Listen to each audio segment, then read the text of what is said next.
आने पर, लिख लो इस बात को, मार्गशीर्ष मास में आर्द्रा नक्षत्र के आने पर भगवान शिव का पूजन अवश्य करना चाहिए। और फाल्गुन शुक्ल चतुर्दशी शिवरात्रि को विशेष पूजन करना चाहिए। और हो सके तो प्रत्येक मास में शिवरात्रि आती है, उस पर भी भगवान शिव का विशेष पूजन और व्रत अवश्य करना चाहिए।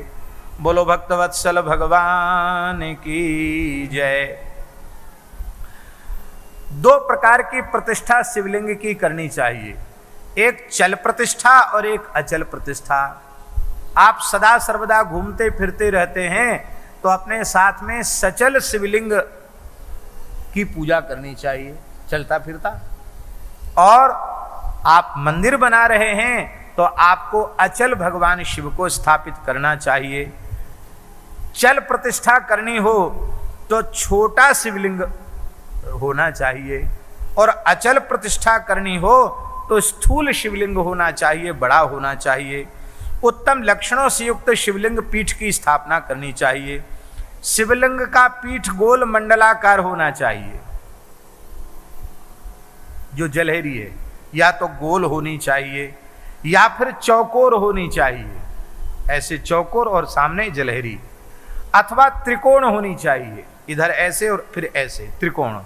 ये 3 प्रकार के विधान बताए हैं, गोल, चौकोर और त्रिकोण। खट्वांग के आकार का होना चाहिए त्रिकोण। ऐसा लिंग पीठ महान फल देने वाला है। जिस द्रव्य से शिवलिंग का निर्माण हो उसी द्रव्य की जलहरी होनी चाहिए। मिट्टी से निर्मित शिवलिंग है पार्थिव पूजन, तो मिट्टी की ही जलहरी होनी चाहिए। पाषाण का शिवलिंग है तो पाषाण की ही जलहरी होनी चाहिए। तांबा, पीतल, सोना, चांदी आदि से निर्मित, लोहे आदि से निर्मित शिवलिंग है तो उसी की जलहरी होनी चाहिए। और यह बात सभी शिवलिंगों में है, किंतु नर्मदेश्वर शिवलिंग के लिए यह बात नहीं है। नर्मदेश्वर शिवलिंग में आप किसी भी धातु का पीठ बना सकते हैं, आप चाहें तो नर्मदेश्वर शिवलिंग में आप सोने की जलहरी बना लो, चांदी की बना लो, पीतल की बना लो, आपकी जैसी सामर्थ्य हो। स्फटिक मणि की बना लो जलहरी। नर्मदेश्वर शिवलिंग के लिए ये नियम नहीं है। स्थूल लिंग कितना बड़ा होना चाहिए स्थापना के लिए, सब बातें सुनने की, समझने की, लिख लेने की हैं, इतनी सुंदर बातें हैं।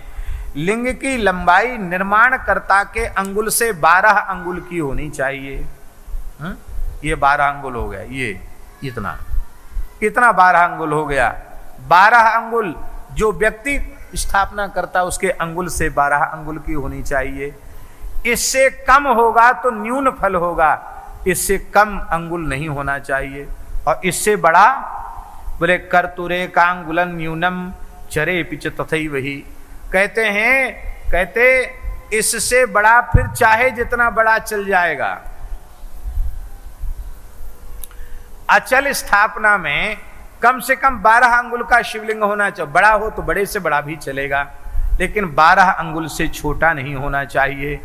और साथ में जो सेवा पूजा ले चलते हैं उसमें 1 अंगुल से छोटा नहीं होना चाहिए, 1 अंगुल से ऊंचा हो, वो शिवलिंग साथ में सेवा पूजा में विराजमान रह सकता है।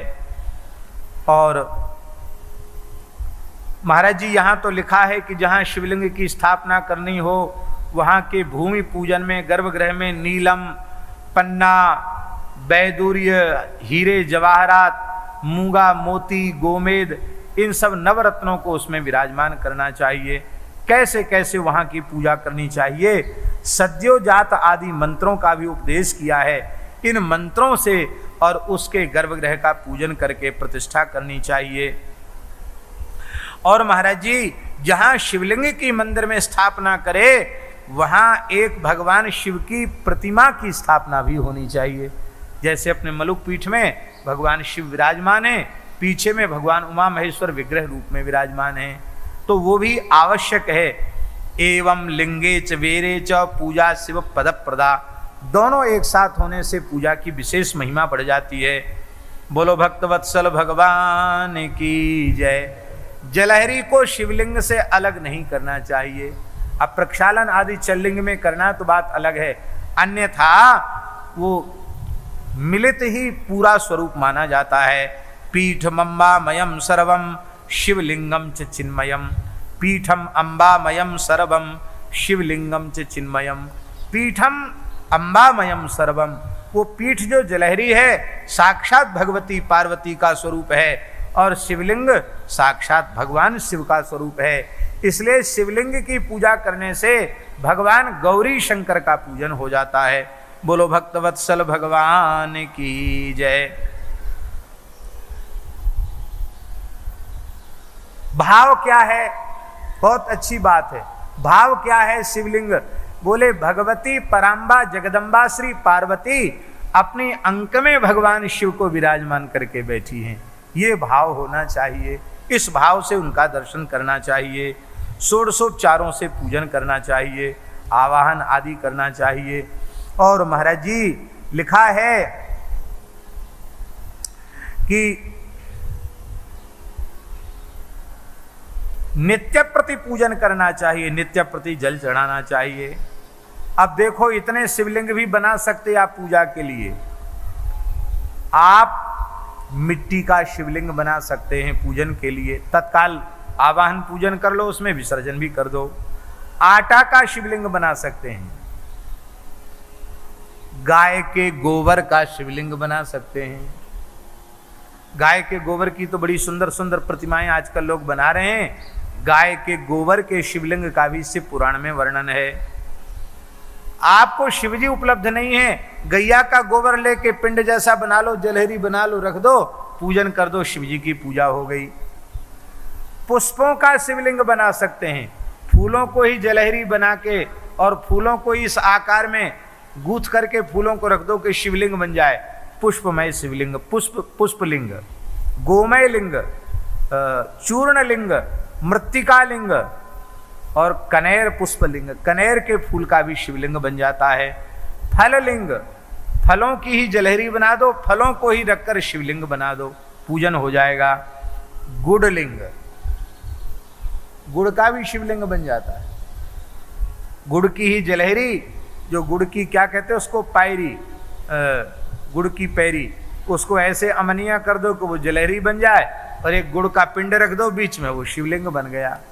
गुड़ का शिवलिंग, गुड़लिंग, मक्खन लिंग, नवनीत लिंग, माखन का भी शिवलिंग बन जाता है।